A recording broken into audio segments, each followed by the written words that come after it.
Bismillahirrahmanirrahim. Assalamualaikum warahmatullahi wabarakatuh. Alhamdulillahi rabbil alamin. Wassalatu wassalam ala ashrafil anbiya wal mursalin. Wa ala alihi wa sahbihi ajma'in. Saya Muhammad Fai Ilman bin Sukri. Nombor metrik 056642. Baiklah, untuk pembentangan kali ini, kumpulan kami akan membentangkan tajuk kemunculan Imam Mahdi, pembela hak di akhir zaman. Saya akan bercerita sedikit tentang pendahuluan dan biodata tentang Imam Mahdi. Baiklah, untuk pengenalan ialah yang pertama, Imam Al-Mahdi adalah seorang insan yang akan dilahirkan di akhir zaman bagi memberi petunjuk kepada manusia yang mula hilang arah dan tujuan sebenar beragama. Dengan kedudukan Imam Al-Mahdi yang agung, kita diperlihatkan mutakhir ini ada sosok manusia yang mula mengaku secara langsung bahawa dia adalah Imam Al-Mahdi. Tidak sekadar pengakuan yang biasa, bahkan mereka yang taksub mula menjadikannya sebagai tuan, sehingga Imam Al-Mahdi palsu memiliki ramai pengikut yang sesat dan juga menyesatkan. Imam Al-Mahdi merupakan manusia yang akan muncul di akhir zaman sebagaimana hadis yang menceritakan perihal beliau. Peranan beliau adalah menguasai keseluruhan bangsa Arab sebagaimana sabda Nabi SAW yang bermaksud dunia tidak akan berlalu pergi sehinggalah bangsa Arab akan dikuasai oleh seorang lelaki daripada kalangan ahli baitku yang namanya bersamaan dengan namaku. Hadis riwayat At-Tirmizi. Beliau akan turut serta memenuhi bumi dengan keadilan dan saksama selama 7 tahun. Perkara ini berdasarkan hadis baginda Nabi SAW yang bermaksud Al-Mahdi daripadaku, dahinya luas dan hidungnya mancung. Dia akan memenuhkan bumi dengan keadilan sebagaimana ia dahulunya dipenuhi dengan kezaliman dan dia akan menguasai selama 7 tahun. Hadis riwayat Abu Daud. Baiklah, sekarang untuk bahagian biodatanya pula saya akan menceritakan sedikit tentang biodata Imam Al-Mahdi. Baiklah, Al-Mahdi ialah Muhammad bin Abdullah Al-Alawi Al-Hasani dari zuriat Al-Hasan bin Ali bin Abi Talib radhiyallahu an. Di dalam kitab At-Tazkirah, Al-Imam Al-Qurtubi menyebut bahawa kelahiran Imam Al-Mahdi adalah di negara Maghrib. Sebahagian ulama pula berkata bahawa Al-Mahdi dilahirkan di Andalus. Walau bagaimanapun, pendapat yang paling tepat ialah yang diriwayatkan daripada Abu Nuaim, daripada Hamad, daripada Ali bin Abi Talib radhiyallahu anhu bahawa Al-Mahdi dilahirkan di Madinah. Imam Mahdi sebenarnya adalah sebuah nama gelaran sebagaimana halnya dengan gelar khalifah, Amirul Mukminin dan sebagainya. Seorang Muslim berusia muda yang akan dipilih oleh Allah Subhanahu Wa Taala untuk menghancurkan semua kezaliman dan menegakkan keadilan di muka bumi sebelum datangnya hari kiamat. Sekian sahaja daripada saya. Wallahu a'lam. Diserahkan kepada rakan yang seterusnya. Bismillahirrahmanirrahim. Assalamualaikum warahmatullahi wabarakatuh. Nama saya Muhammad Ridwan bin Ahmad Jani. Saya akan bentangkan pada bahagian sifat peribadi Imam Mahdi. Dalam kitab Al-Isya'ah di Ashratis Sa'ah oleh Muhammad bin Rasul Al-Husaini Al-Barzanji ada menyatakan berkenaan sifat-sifat peribadi tentang Imam Mahdi. Sifat-sifatnya adalah seperti yang berikut. Yang pertama, sabar ya. Pertama, Imam Mahdi merupakan seorang anak Adam, iaitu manusia, seorang manusia. Kemudian beliau mempunyai dahi yang luas. Beliau mempunyai dahi yang luas dan hidung yang mancung. Seterusnya, kedua-dua mata beliau bercelak. Celak kat mana bawah ni? Celak di mata lah. Kemudian wajahnya bercahaya seolah-olah beliau adalah bintang yang menyinar. Seterusnya, pada bahagian bahu beliau terdapat tanda seperti tanda yang ada pada badan Rasulullah sallallahu alaihi wasallam. Kemudian warna kulit beliau adalah warna kulit seperti orang Arab dan tubuh badannya seperti tubuh badan orang Israel. Umur beliau 40 tahun dan dalam sebahagian riwayat 30 hingga 40 tahun. Dan yang terakhir ialah akhlak beliau menyerupai akhlak Nabi Muhammad sallallahu alaihi wasallam. Menyerupai akhlak Nabi Muhammad sallallahu alaihi wasallam. Sekian itu saja. Assalamualaikum warahmatullahi wabarakatuh. Assalamualaikum warahmatullahi wabarakatuh. Nama saya Muhammad Hafiz Azmi bin Mahmud, nombor matrik 057069. Ini saya akan membentangkan tentang tanda-tanda besar sebelum kemunculan Imam Al-Mahdi alaihissalam. Faktor antara tandanya adalah berkait dengan faktor sosial. Okay. Menurut Islam, kemunculan Imam Mahdi memang adalah suatu kebenaran yang akan terjadi suatu ketika nanti, tetapi tidak dapat ditentukan lagi hari dan waktu yang tepat. Namun sebelum kemunculan Imam Mahdi akan terjadi beberapa tanda dahulu. Antara tanda-tanda besar sebelum kemunculan Imam Mahdi ialah faktor sosial dunia. Sepertinya tersebar luasnya kezaliman di seluruh dunia. Dengan kata lain bahawa dunia dipenuhi dengan kezaliman yang banyak dilakukan oleh umat manusia. Seterusnya ialah pemerintah dunia menjadi fasik. Mengingatkan perkara ini adalah perlu di mana maksud zalim dan kerosakan dunia dan fasiknya pemerintah adalah mereka memerintah dengan berasaskan penjajahan, menjajah dan menjadi kuku besi ke atas dunia.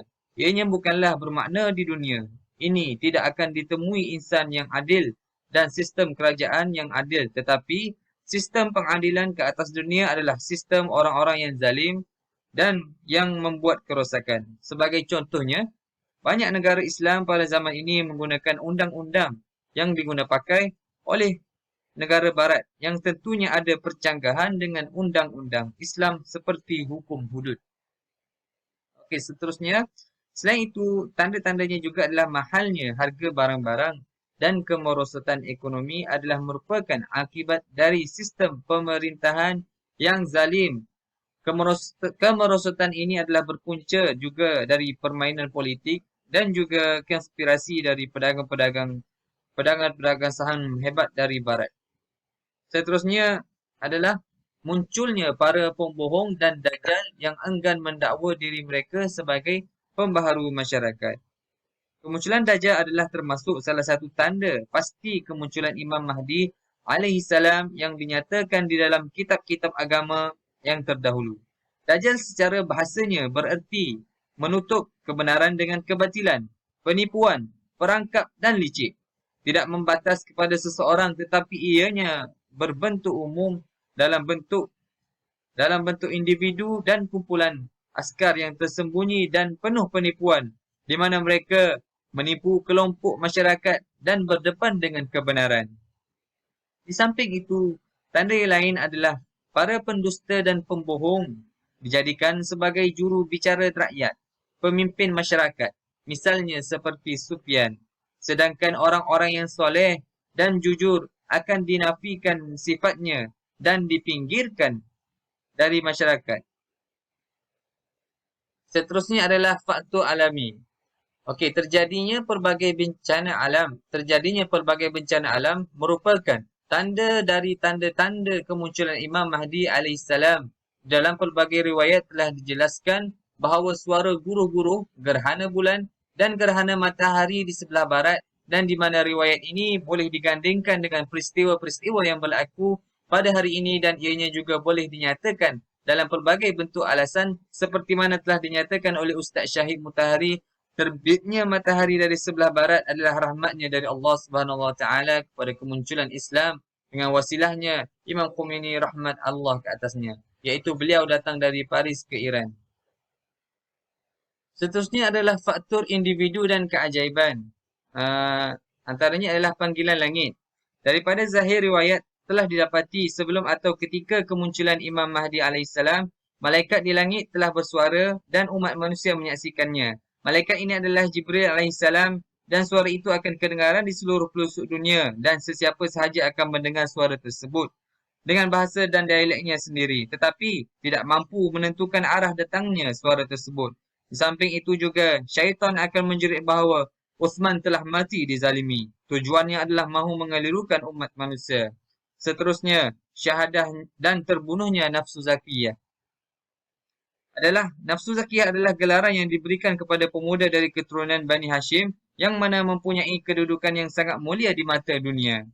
Beliau berhadapan dan menentang tenteranya Sufyani dan kemudian beliau bersembunyi di kota Madinah. Ketika tentera Sufyani berangkat menuju ke kota Madinah, beliau pergi ke kota Makkah dan di sana beliau mengajak masyarakat untuk mengikuti Ahlul Bait alaihissalam, namun tanpa sebarang dosa dan kesalahan. Beliau dibunuh dan disembelih secara kejam. Kesyahidan beliau telah menyenarkan dan membangkitkan semangat masyarakat dunia sehingga mereka bersiap sedia membai'ah Imam Mahdi alaihissalam. Jarak antara kesyahidan beliau dengan awal kebangkitan Imam Mahdi alaihissalam adalah 15 hari. Beliau adalah wakil dan delegasi Imam Mahdi alaihissalam untuk masyarakat umum. Di samping tanda-tanda yang telah dijelaskan di atas, terdapat juga tanda-tanda lainnya yang disebutkan di dalam pelbagai riwayat yang lain. Sekian daripada saya. Terima kasih. Wallahu a'lam. Assalamualaikum warahmatullahi wabarakatuh. Saya Muhammad Khairul Ilham bin Fauzi 056998. InsyaAllah hari ini akan berkongsi ataupun bercakap sedikit sebanyak berkaitan peristiwa sebelum kedatangan Al-Mahdi. InsyaAllah. Seperti yang kita ketahui, Al-Mahdi merupakan seorang tokoh perjuangan Islam yang mana ianya diangkat ataupun dibai'ah pada akhir zaman, di mana zaman itu merupakan penghujung zaman di mana segala keadaan di bumi ini berada dalam kekecohan. Maka turunlah seorang tokoh Islam yang telah kita dengar daripada hadis-hadis Nabi dan juga Al-Quran, iaitu Al-Mahdi. Akan tetapi terdapat tanda-tanda ataupun peristiwa yang berlaku sebelum kedatangan beliau. Antaranya ialah, yang pertama ialah kemunculan ataupun kemunculan kelompok yang mengakui dirinya sebagai Imam Mahdi yang palsu. Terdapat berpuluh-puluh bahkan beratus yang telah mengakui dirinya sendiri sebagai Imam Al-Mahdi yang palsu. Antara orang yang pertama yang mengakui bahawa dirinya ialah Imam Al-Mahdi ialah Al-Harith bin Suraij pada tahun 128 Hijrah. Dan tujuannya adalah untuk mendapat sokongan daripada pengikut beliau bagi menentang Bani Umayyah. Yang kedua pula ialah terjadinya pergaduhan ataupun perkelahian di antara kerabat pemerintah di tanah Arab. Seperti sabda baginda Rasulullah, Nabi kita, Nabi Muhammad, sedikit potongan hadis tersebut ialah yang berbunyi, kelak 3 orang akan berperang di antara perbendaharaan kalian ini, iaitu Kaabah, dan kesemuanya adalah anak khalifah. Di mana dapat kita lihat pada zaman ini berlaku perkelahian antara anak-anak khalifah Raja Saudi. Wal'iyahzubillah. Wallahu a'lam. Yang seterusnya pula ialah tanda-tanda sebelum kedatangan Al-Mahdi ialah terjadinya kezaliman dan juga kejahatan selama 7 tahun di dunia, di muka bumi ini. Sesuai dengan hadis Nabi yang berbunyi ataupun daripada potongan hadis tersebut, Al-Mahdi ia akan berkuasa selama 7 tahun setelah berlakunya kekecohan dan ketidakadilan yang dilakukan di muka bumi. Yang seterusnya pula, tanda yang dianggap penting bagi ulama ataupun para cendekiawan Islam ialah tertegaknya keadilan ataupun kemenangan Islam khilafah di muka bumi Baitul Maqdis ataupun di Palestin sekarang, kerana Baitul Maqdis dianggap sebagai benteng terakhir umat Islam setelah fasa kehancuran di kota Madinah. Dan kemudiannya akan berlaku gempa-gempa serta peperangan yang besar sebelum Al-Mahdi. Sekian, terima kasih. Assalamualaikum warahmatullahi wabarakatuh. Nama saya Muhammad Ammar Mukhtar, nombor matrik 054817. Seterusnya saya akan sambung tugas utama Imam Mahdi. Apabila Imam Mahdi turun ke bumi, beliau akan melancarkan perang ideologi dalam dunia Islam untuk membawa umat Islam yang jauh dari itu sebenar Islam kembali kepada akidah dan akhlak yang sebenar. Yang kedua, beliau akan memusnahkan seluruh sistem falsafah yang menafikan kewujudan Allah Subhanahu wa taala. Yang ketiga, beliau akan mengurangi khurafat dengan memuliakan Islam daripada penilaian golongan munafik yang menyelewengkan agama. Seterusnya, menzahirkan dan melaksanakan akhlak Islam yang sebenar berlandaskan Al-Quran dan memperkukuh dunia Islam dari segi politik dan sosial. Dan yang terakhir, beliau akan membangun keamanan, keselamatan dan kesejahteraan serta penyelesaian pelbagai masalah sosial. Itu sahaja daripada saya. Assalamualaikum dan terima kasih. Yang terakhir ialah kesimpulan. Imam Mahdi merupakan insan yang sangat penting pada akhir zaman. Kita haruslah bersiap sedia dan berharap dapat tergolong dalam golongan yang disebut sebagai tentera Imam Mahdi pada akhir zaman kelak. Oleh itu, kita haruslah memperkuatkan imam kita dalam menempuh fitnah dan dugaan dan godaan akhir zaman. Kekuasaan dan kehebatan Dajjal bukanlah lawan tanding Imam Mahdi. Oleh kerana itu, sesuai dengan takdir Allah, maka Allah akan menurunkan Nabi Isa dari langit yang bertugas membunuh Dajjal.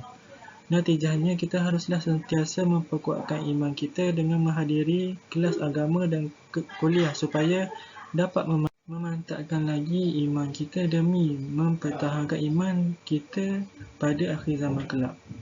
Sekian sahaja. Terima kasih.